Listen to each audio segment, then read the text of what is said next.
And welcome to part zero, or what I'm basically calling the introduction to the Naruto Zanpakuto Ichimonji edition.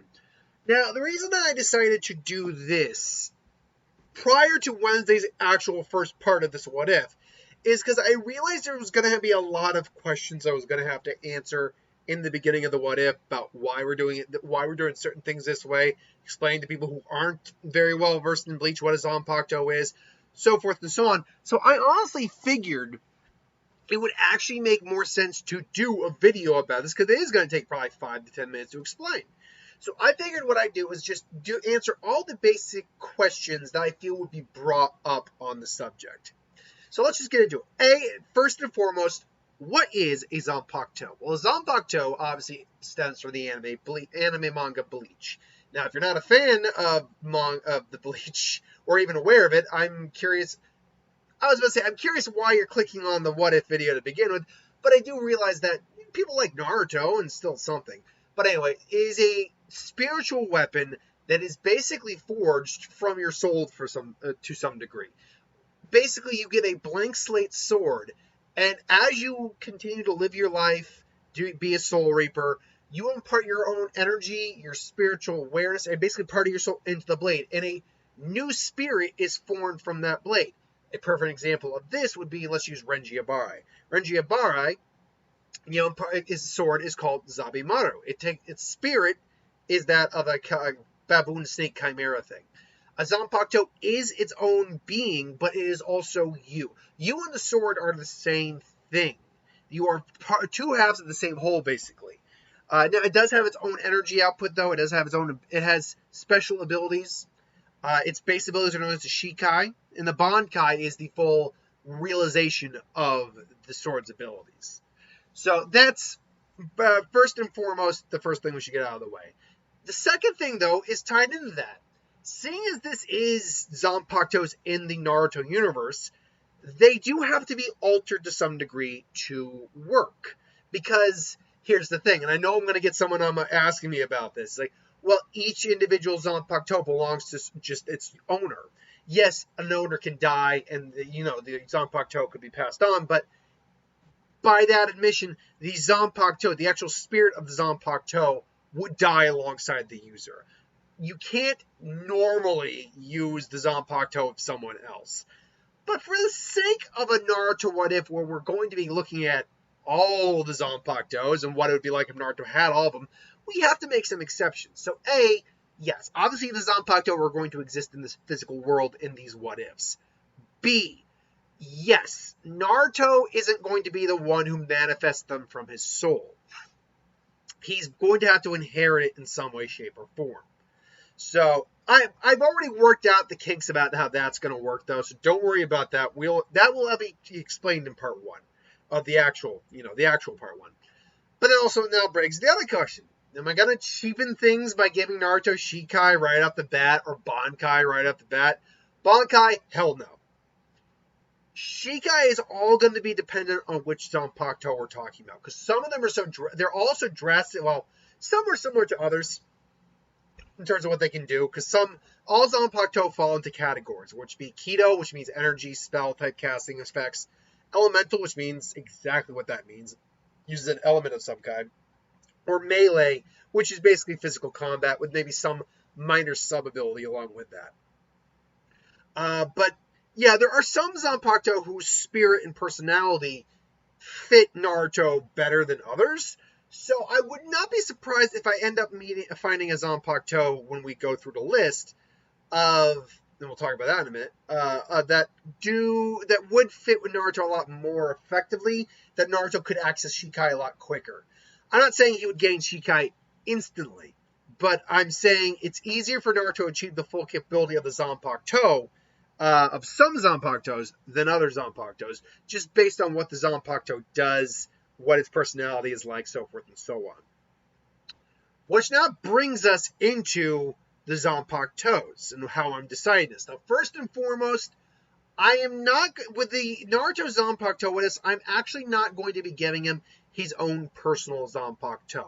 The reason for that is, I actually feel first up. I'm going to be doing a Zanpakuto series where I'm going to be making characters Zanpakutos. And spoilers, the first one's this week, and the first character I'm going to be talking about is Naruto. But I actually want to be saving the usage of personal Zanpakutos, like a Zanpakuto that isn't from the manga, Bleach, or anything like that, isn't from the show or series, that is specifically Naruto Zanpakuto. I want to say that for like a Bleach crossover, what if? Because I feel like it just makes more sense to say that kind of thing for that. So, yeah, no personal Zanpakuto.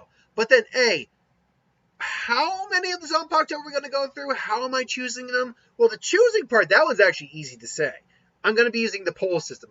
That's why I was testing out the polling system, because I really wanted people to have an opinion on this type of what if. And I think it worked out great. Granted, a lot of you who know Bleach are like, I want Naruto to have one of the hacks motherfucking Zanpakutos.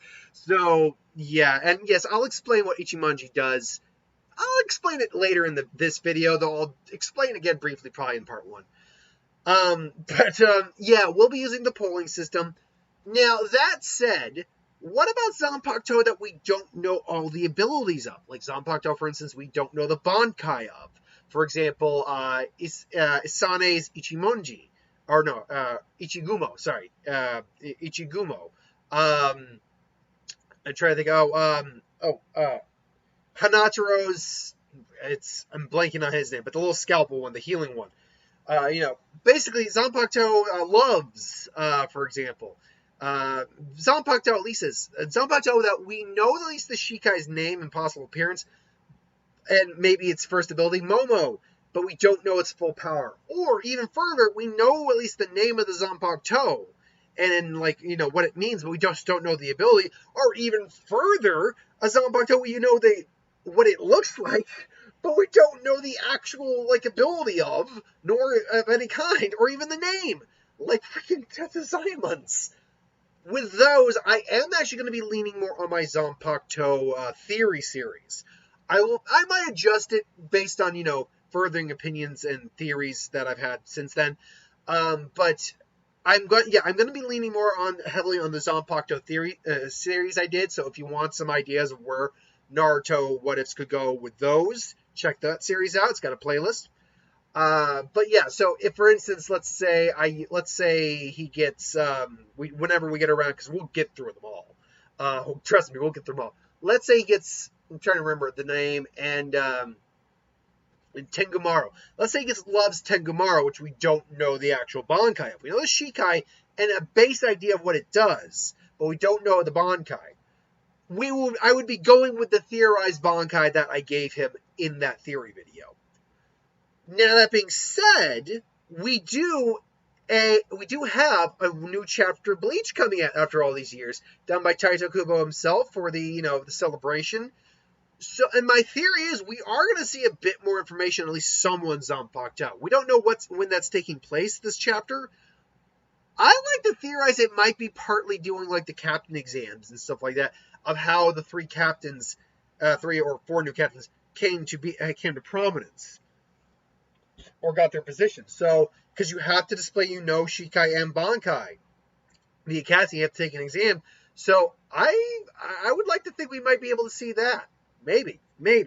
I have a feeling we're going to see something, though. I do feel like we're going to see a Zanpakuto we did not see its ability for. So, there's that as well.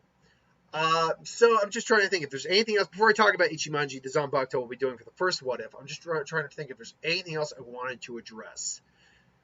Let's see here. Oh, how often are we going to be doing these particular what ifs? Because this is clearly a series that can have more. I'm not going to be doing it every other what if, but I feel like every 4 to 5 Naruto what ifs after we get through a bunch of other good theories and stuff like that. What if videos, topics we can get through. That's when I'll plug another Zanpakuto what if, because that way it gives room for other options to come through. But at the same time, 4 to 5. I think I'll do it every other. Every 4 I'll do one. Every 5 I'll do another. Every 4. I think that's a good balance. So yeah, that's how often we'll be doing this what if.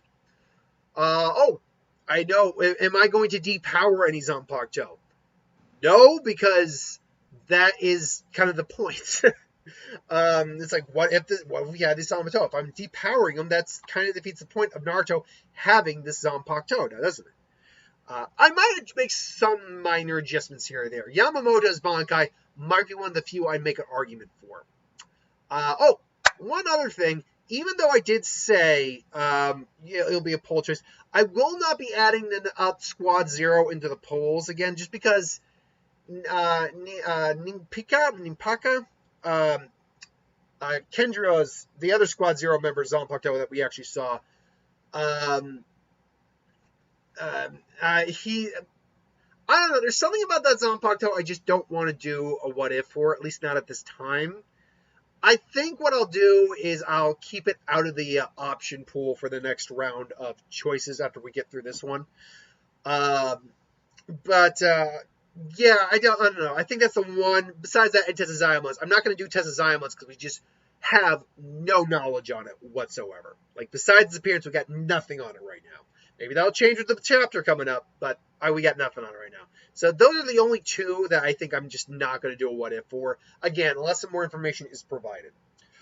Either way, though, I guess the last thing I can talk about, unless someone else has a question they want to address in the comments below, I will answer it in the comments below. But I guess the only other thing to address is Ichimonji itself, the Zanpakuto that we will be doing the first what if Naruto had a Zanpakuto what if for. What is the deal with this Zanpakuto? Now, keep in mind, I'm not going to be doing these, setup videos for each Zanpakuto what if. This is just because this is the first time we're doing it. These questions are probably going to need to be addressed. So, with that said, once again, what is Ichimonji's deal? Well, Ichimonji is the Zanpakuto of Ichibei Hosobe. Ichibei Hosobe is the head of the Zero Division, who is basically like they protect the Soul King, who basically holds all the universe together. They are, in theory, stronger than all the 13 Court Guards Squad combined, the Royal Guard, the Gote 13. Now, granted, the events of the 1,000-Year Blood War might contradict that statement just a little bit.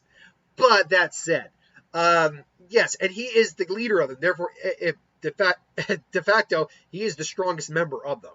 And he is nuts powerful. Like, seriously. He would have smacked the main antagonist around had the main antagonist not decided to use his hack's motherfucking ability. But Ichimonji is a very unique Zanpakuto. It's unique in many ways. Because unlike other Zanpakuto, which just take the form of sealed swords, occasionally you might see one in the form of a cane or hiding that way, it takes the form of a paintbrush. It takes the form of a calligraphy brush about the size of a staff. And it's also one of the only Zanpakuto that I can remember, or that I know of, that actually does have an ability before it's even released. All Zanpakuto are released for their Shikai. It's a command. You say the command, and it turns into the Shikai. But most of them are just swords. They will cut even before they're released. But Ichimonji is actually very different in that it actually has abilities beyond just its release. Now, it has a brush in its paintbrush. It has the ability to do calligraphy, which actually has the ability to use seals, concealing abilities, such as hiding large physical objects, such as the entire Soul King Palace, from view, like a giant map painting, and can even create boundary seals that people can't pass. But its real ability is the fact that it's as a weapon, as a brush, specifically, it does not cut flesh. It cuts names. For example, if Ichibei lands a blow on his opponent, and I'm reading this verbatim, but I could explain it like this too. If he lands a blow on an opponent's arm, he can reduce the physical capability of the arm by cutting its name in half. So it's no longer an arm, it's an R. And yeah, it's cutting it cuts metaphysical meaning in half.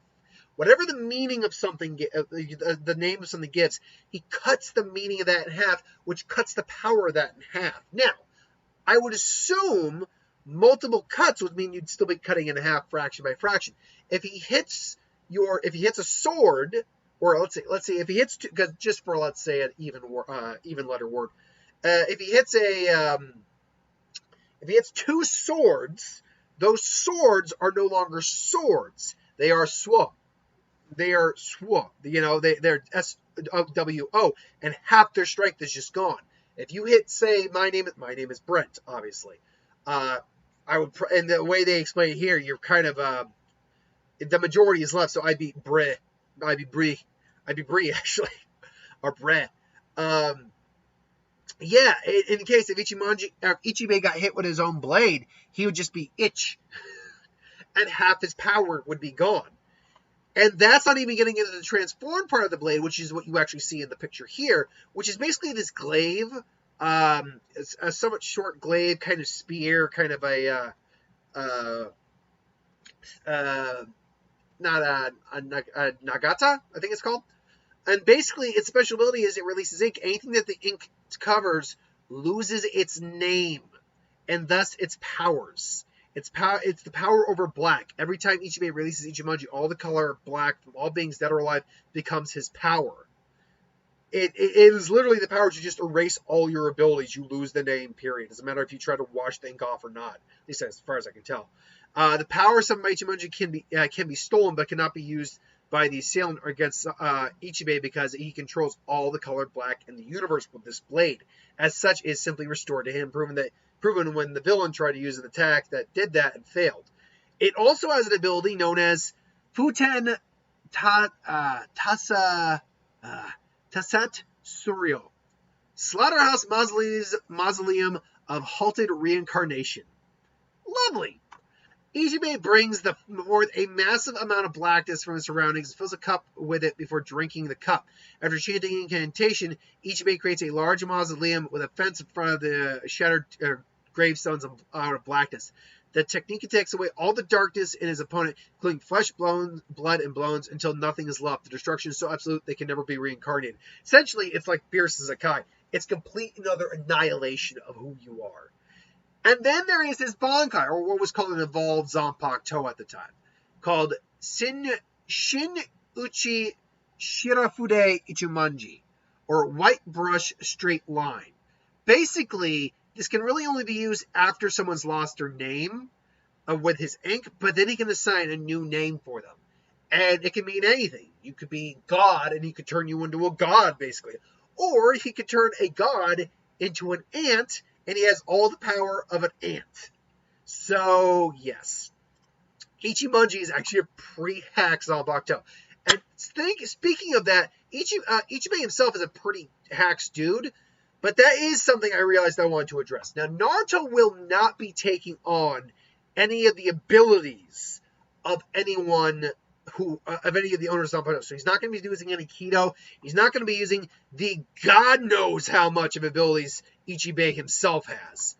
But that said, when it comes to the Zanpakuto spirits, with some of them that we don't know the spirits of, such as Ichimonji, I will actually use the owners such as Ichibe as a surrogate for that. I think that makes sense. And I will say this, you might see Naruto take on some of the traits of some of the former users. Ichibe is very kooky, very jovial, but he was considered a potential war threat because of actually his wisdom. So I can see Naruto taking on traits from many of these characters. Whenever he gets Nozarashi, whenever we do that one, he can become a bit more battle hungry. Whenever he gets Benihime, he can become a lot more analytical, a lot more, or maybe a bit more analytical, a bit more, quicker on the fly, and he's already quick on the fly. Zenbon Zakura, he becomes a bit more serious. Things along those lines. But yeah, no, he's never going to be taking on the abilities. Because if I gave him all of Ichibe's abilities, he would already be hacks to hell in Naruto.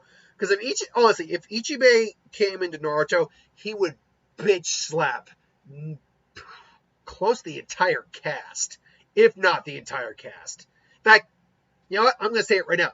Ichibe would own every single person in the Naruto universe. Period.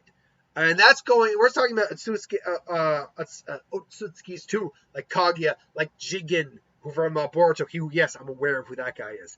Bayon form Naruto. Yeah, they would all get owned by Ichibe. And if you want to fight me on that, have at it. But they would all get owned by Ichibe, if for no other reason than the fact he can wipe out their very powers with a spray of ink. Now it's like, well, what if the ink doesn't hit him? He's literally can move at most Shinigami can move at very well beyond light speed levels, and his spiritual energy is on a level that is very hard to comprehend because we're now dealing with facets of individuals who can affect the very dimensional existence of the worlds, and Ichibei would fall into a similar category to that. So Ichibei would probably decimate the Naruto universe if he wanted to. But the thing is, he wouldn't want to. He's actually a really jovial guy. He's very serious when he needs to be, but he's a very jovial guy and a very fun dude. You're a cool guy, dude. You're a cool guy, Ichibei. But anyway, we've gone 20 minutes now. I think I've explained everything I need to explain about how the Naruto What If series is going to be going and how it's going to be going, plus explain Ichimonji. Like I said, I might do a brief explanation again when we do the What If on Wednesday. But yeah, if you need an explanation of what the Zanpakuto does, don't worry. I'll give brief explanations on each Zanpakuto when we do those videos. But look at my amazing thumbnail, by the way. I forgot to point it out. It's so terrible. I know it's so terrible. But you know what? It's terrible in a way that I am proud of. And I'm sticking by that. Anyway, yeah, I don't have the best, obviously, graphic capabilities. I mean, if someone wants to find me an image or make me an image and just like put it in the community post, I will be grateful for it. And I will be more than happy to use it. I'll give you all the credit in the world for it. Absolutely.